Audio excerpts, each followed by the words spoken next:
നമസ്കാരം, ഞാൻ ശ്രുതി. കൗമുദി ഹെഡ്ലൈൻസിലേക്ക് സ്വാഗതം. പരാതിയിൽ അന്വേഷണം.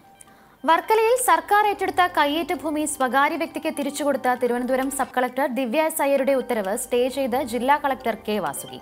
സംഭവം അന്വേഷിക്കാൻ ലാൻഡ് റവന്യൂ കമ്മീഷണറെ ചുമതലപ്പെടുത്തി റവന്യൂ മന്ത്രി ഇ ചന്ദ്രശേഖരൻ. നടപടി വിഷയത്തിൽ വിജിലൻസ് അന്വേഷണം ആവശ്യപ്പെട്ട് സ്ഥലം MLA വി ജോയ് മുഖ്യമന്ത്രി പിണറായി വിജയന് നൽകിയ പരാതിയെ തുടർന്ന് സർക്കാർ പുറമ്പോക്ക് കൈവശം വെച്ചുവെന്ന് കണ്ടെത്തി സ്വകാര്യ വ്യക്തിയിൽ നിന്ന് 2017 ജൂലൈ 19 വർക്കല തഹസിൽദാർ 27 സെന്റ് സ്ഥലം തിരിച്ചുപിടിച്ചത്. നിയമമനുസരിച്ച് നോട്ടീസ് നൽകി നടപടിക്രമങ്ങൾ പൂർത്തിയാക്കിയായിരുന്നു ഏറ്റെടുക്കൽ. ഇതിനെതിരെ സ്ഥലമുടമ ഹൈക്കോടതിയെ സമീപിച്ചു. തങ്ങൾക്ക് പറയാനുള്ളത് കേൾക്കാതെ ഏകപക്ഷീയമായി തഹസിൽദാർ നടപടിയെടുത്തു എന്നായിരുന്നു പ്രധാന ആക്ഷേപം. തുടർന്ന് സംഭവം അന്വേഷിക്കാൻ കോടതി സബ് കളക്ടറെ ചുമതലപ്പെടുത്തുകയായിരുന്നു. അതേസമയം ഭൂമി നൽകിയെന്ന വിവാദത്തിൽ നടപടിയെടുത്തത് ഭൂവിനിയോഗ നിയമം അനുസരിച്ചെന്ന് കളക്ടർ ദിവ്യ എസ് അയ്യർ. ഭൂവുടമയെ നേരിട്ട് കണ്ടിട്ടില്ല. പരാതിയുള്ളവർക്ക് ലാൻഡ് റവന്യൂ കമ്മീഷണറെ സമീപിക്കാമെന്നും പ്രതികരണം. സ്വന്തം രാഷ്ട്രീയ ലാഭം മാത്രം കണ്ട് മറ്റുള്ളവരുടെ സ്വകാര്യ ജീവിതത്തിൽ കളങ്കമുണ്ടാക്കുന്നത് ശരിയായ രാഷ്ട്രീയ ധർമ്മമല്ലെന്ന് ശബരിനാഥൻ MLA. മാണിയിൽ അടി. ചെങ്ങന്നൂർ ഉപതെരഞ്ഞെടുപ്പിൽ മാണിയുടെ പിന്തുണ തേടിയതിൽ BJPയിൽ കലഹം മുറുകുന്നു. KM മാണിയെ തള്ളിയ വി മുരളീധരന് മറുപടിയുമായി PS ശ്രീധരൻപിള്ള. മാണി കൊള്ളക്കാരനെന്ന അഭിപ്രായമില്ല. കേരള കോൺഗ്രസുമായി BJPക്ക് രാഷ്ട്രീയ തൊട്ടുകൂടായ്മയുമില്ല. NDAയിൽ ആർക്കും അയിത്തമില്ല. രണ്ട് മുന്നണികളെയും വേണ്ടെന്ന് കരുതിയാവും മാണി സ്വതന്ത്ര നിലപാട് സ്വീകരിച്ചതെന്നും പിള്ള.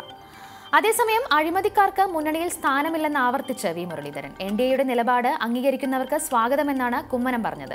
അങ്ങനെയെങ്കിൽ മാണി നിലപാട് മാറ്റേണ്ടി വരുമെന്നും കൂട്ടിച്ചേർക്കൽ. നിലവിൽ നേതാക്കൾക്കിടയിൽ അംഗം കൊഴുക്കുന്നത് ബാർക്കോഴയ്ക്കെതിരെ യുവമോർച്ച പ്രവർത്തകർ സമരം ചെയ്യുന്ന ദൃശ്യങ്ങൾ സമൂഹ മാധ്യമങ്ങളിൽ പ്രചരിപ്പിച്ച്. വിഷയത്തിൽ വി മുരളീധരനെ പിന്തുണച്ച് K സുരേന്ദ്രനും. ചെങ്ങന്നൂരിൽ NDA മത്സരിക്കുന്നത് ജയിക്കാനാണ്. അതിനാൽ എല്ലാവരുടെയും വോട്ട് തേടും. കഴിഞ്ഞ തവണ ഇടത് വലത് മുന്നണികൾ നേടിയ വോട്ട് ഇക്കുറി BJPക്ക് ലഭിക്കണമെന്നും സുരേന്ദ്രൻ. NDAയിൽ നേതാക്കൾക്കിടയിലെ ഭിന്നത തുഷാർ വെള്ളാപ്പള്ളിക്ക് രാജ്യസഭാ സീറ്റ് വാഗ്ദാനം ചെയ്തിരുന്നുവെന്ന പ്രചരണത്തിൽ മുന്നണിയിൽ അസ്വാരസ്യം നിലനിൽക്കെ പരിഹരിക്കാൻ നെട്ടോട്ടം. ട്രെയിൻ യാത്രയ്ക്കിടെ കോട്ടയത്തെ ഒരു രാഷ്ട്രീയ നേതാവിന്റെ മകൻ തന്നോട് അപമര്യാദയായി പെരുമാറിയെന്ന നിഷ ജോസ് കെ മാണിയുടെ വെളിപ്പെടുത്തലിനെ തുടർന്നുണ്ടായ വിവാദങ്ങൾ അവസാനിപ്പിക്കാൻ കേരള കോൺഗ്രസ് മാണി ഗ്രൂപ്പിലെ ചില ഉന്നതർ ശ്രമം തുടങ്ങിയതായി വിവരം. പുതിയ നീക്കം നിഷയുടെ പുസ്തകത്തിലെ പരാമർശത്തിനെതിരെ PC ജോർജ് MLAയുടെ മകൻ ഷോൺ ജോർജ് നിയമ നടപടികളുമായി മുന്നോട്ടു പോകുന്നതിനിടെ നേതാക്കളുടെ ആവശ്യം വിവാദങ്ങൾ ഉണ്ടാക്കാതെ കാര്യങ്ങൾ രമ്യമായി പരിഹരിക്കണമെന്ന് ഇരു കുടുംബങ്ങളുടെയും സുഹൃത്തായ ഒരു പ്രൊഫസർ വഴിയും മധ്യസ്ഥ ചർച്ച നടക്കുന്നതായി വിവരം. അതേസമയം സംഭവത്തിൽ ഷോൺ ഇന്ന് വീണ്ടും DGPക്ക് പരാതി നൽകും. നാളെ തന്നെ അഭിഭാഷകൻ മുഖേന കോടതിയിൽ മാനനഷ്ടത്തിന് കേസ് ഫയൽ ചെയ്യും. തന്നെ ആരോപണത്തിന്റെ മുൾമുനയിലാക്കിയ ശേഷം കേസ് പിൻവലിക്കണമെന്ന് പറയുന്നതിൽ അർത്ഥമില്ലെന്ന് ഷോൺ. പുസ്തകത്തിലെ വിവാദ പുരുഷനെ കണ്ടെത്തണമെന്നാവശ്യപ്പെട്ട് താൻ നൽകിയ പരാതി തള്ളിയ പോലീസിന്റെ നടപടിക്ക് എതിരെയാണ് ഷോൺ ഇന്ന് വീണ്ടും DGPയെ കാണുന്നത്. ഒരു സ്ത്രീക്ക് നേരെ ആക്രമണമുണ്ടായാൽ പോലീസ് സ്വമേധയാ കേസെടുക്കുകയും കാര്യത്തിൽ വ്യക്തത വരുത്തുകയും വേണമെന്നാണ് നിയമം. ഈ കേസിൽ ഇര തന്നെ സംഭവം വെളിപ്പെടുത്തിയിട്ടും ഇവരുടെ മൊഴി രേഖപ്പെടുത്താനോ കേസെടുക്കാനോ പോലീസ് തയ്യാറായില്ല. തന്റെ പരാതി ഇതിനെതിരെയെന്നും ഷോൺ.